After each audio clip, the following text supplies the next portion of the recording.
Abla Abdel Latif, Executive Director and Director of Research of the Egyptian Center for Economic Studies. It's a pleasure to have you. Thank you for being with us today. Thank you. Thank you for inviting me. Our pleasure. So the big headline of our session would be the connectivity between Asia, Europe, and the Middle East. But first, let's discuss a bit the current world order. How do you see it, and what is the path forward, especially now under a second Trump term? The current economic order proved to be inappropriate as back as the time of COVID, and even before that, when the climate issues emerged to the ground big time, and we saw how unfair so many things are in relation to continents like Africa, countries in Latin America. It became very clear that there is a need for a change in this economic order. It is based on the Bretton Woods Agreement after the Second World War. The power balance at the time is completely different from what we have now. So the division of people, okay, and the economic power are completely different. And this calls for change, where the South has a much louder voice. It's not a matter of being around the table to talk about things, but actually being able to influence the policies to their interest. And this cannot be done except by an actual change in the full order.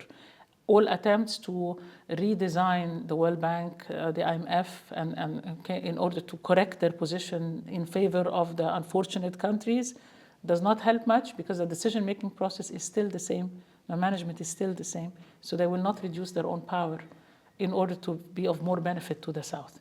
And because of that, the economic order needs to be completely changed. Trump's beginning, proves more so how urgent this change needs to be. It's as simple as that. And when it comes to Europe and Asia in specific, what is the interest of Europe in Asia and vice versa? Okay. When you talk about the interest of Europe in Asia, Europe sees Asia as two parts. The two big players in Asia are China and India.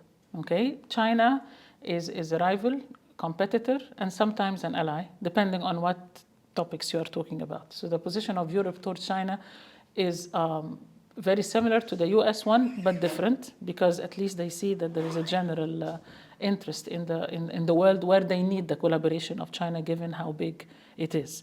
And this part, because of this type of relation, is making the EU take positions that are against China, firstly in the area of competition. But then countries within Europe do not have a unified position towards that part of the world, because China has had relations with them for many, many, many years. And so, for example, recently when they tried to put a tariff on the electric cars that are coming from China, Germany refused, France refused. Okay, why? Because they have strong economic relations with them. So they do not have a unified position. But that's always like, you're my friend, but you're not my friend, etc. Okay, like I said, rival, competitor, okay, and ally. All right, all three together. On the India side, okay, this is different. India is looked at as a strong ally, and it emerged from the time India had G20 over there. It came up with a strong positioning for India in the world as a leader of the global South, and Europe wants to be connected with that. So from that time on, okay, there has been. And it's been like a couple of years only, but during those couple of years, there are partnership agreements. They are working together on things related to the cleaning of the environment, to having strong commercial relations. This is being pushed more from India than from Europe, but Europe is responding. Okay, so India's interest in Europe is to replace China as a partner to Europe. And it's very difficult to do that, because China has been there for a much longer time as far as economic relations are concerned. It's very difficult, but they are trying very, very hard, okay, during those last couple of years, okay? And Europe is in a way responding through this global gateway, which is 300 billion euros that are assigned by Europe to be spent on infrastructure to improve the connectivity. So India is pushing for the connectivity, and Europe is doing the same. And it's from here that IMEC emerged, and the role of the Middle East emerged. And which EU member states are swiftly moving toward this engagement with Asia? And not the big ones, okay? For example, Germany, France, Italy is somewhere in between. The others, okay, are leaning towards that, but they could not get a majority vote on those tariffs on the electric cars, which tells you something. Can we see changes in the future? EU is suffering at this point by not being unified. And that's the problem. The EU does not have a unified position at the political level or at the economic level. And this is actually hurting the entire world because it's leaving the US to play on its own. And God knows that it's going to play a lot, right? So actually what we need very badly, and this is what I always say in all our European areas, that we need a unified Europe that takes its proper positioning in the world politically so that the US would not be playing alone and we would have a fairer situation. The reason why we are in so much trouble is because the EU is very weak and the South is too divided to be existent. And this is why, and this has to be acknowledged, that what India did when G20 was there was actually very strong. For example, they added the African Union for the first time to the G20, which is a plus. Okay, but then the African countries need to be united in order to have an actual position. But I'm saying India is emerging as the voice of the South, and that's good. And this is why we are all for this connectivity. But of course, this connectivity has to include the entire Middle East. Middle East. Let's move to the Middle East. What roles does connectivity play in the strategic aims of the Middle East as a region? Including Gulf states, of course, and its partners in Europe. Okay. Again, this works both ways. Okay. Europe is very interested in the Middle East now, way more than before, especially after the war in Ukraine. Okay, and after they lost their oil and gas supply from Russia. All right. So we became very, very attractive.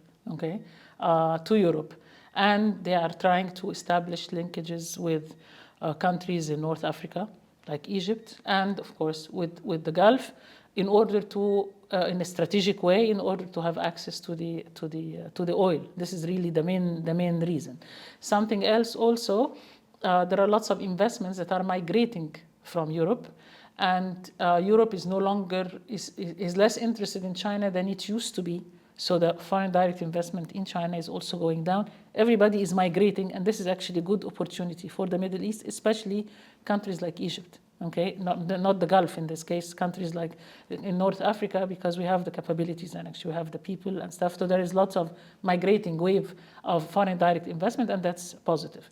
The Gulf in specific, okay, has been pushing for connectivity, and in a way, the geopolitical problems in the region, okay, push them to try and have connectivity with Asia, okay, and link with Europe on their own, avoiding other countries in the Middle East, which doesn't make any sense, okay, because Egypt with its Suez Canal, where you have 12% of the global trade and 30% of the commodity trade going through, okay, cannot be excluded from such a relation, even if the Houthis are attacking at the Red Sea. These are very temporary situations. These are hiccups. So you cannot, on the basis of hiccups, okay, create other roads that are not looking at these countries. Okay, I see them from an economic point of view as a deadweight loss. In economics, you call it a deadweight loss when you have an investment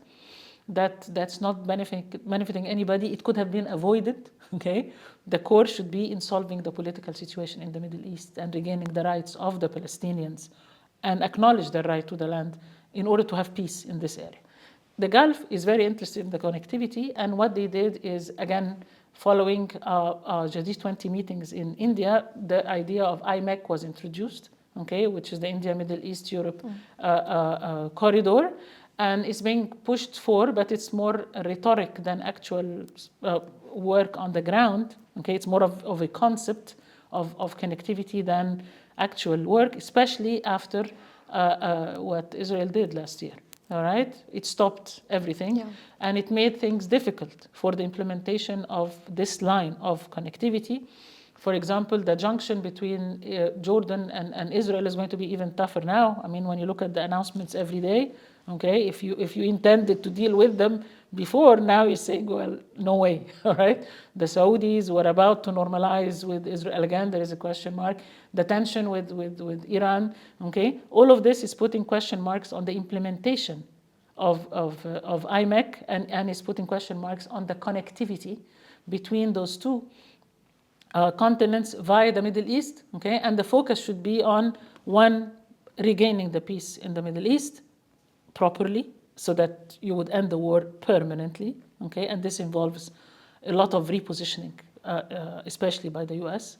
That's one. Two, making the existing corridors, okay, more efficient, okay, by adding countries that are naturally relevant to this type of connectivity. Okay, this is where we are right now. Even though some said that IMEC and other trade corridors might find priority now under Trump, you don't see this? No, I don't see this for a very simple reason. Because the reason it's not being implemented is because what is happening in the region is not resolved. You do not have, the ceasefire is not a peace treaty. It's not a two-state solution.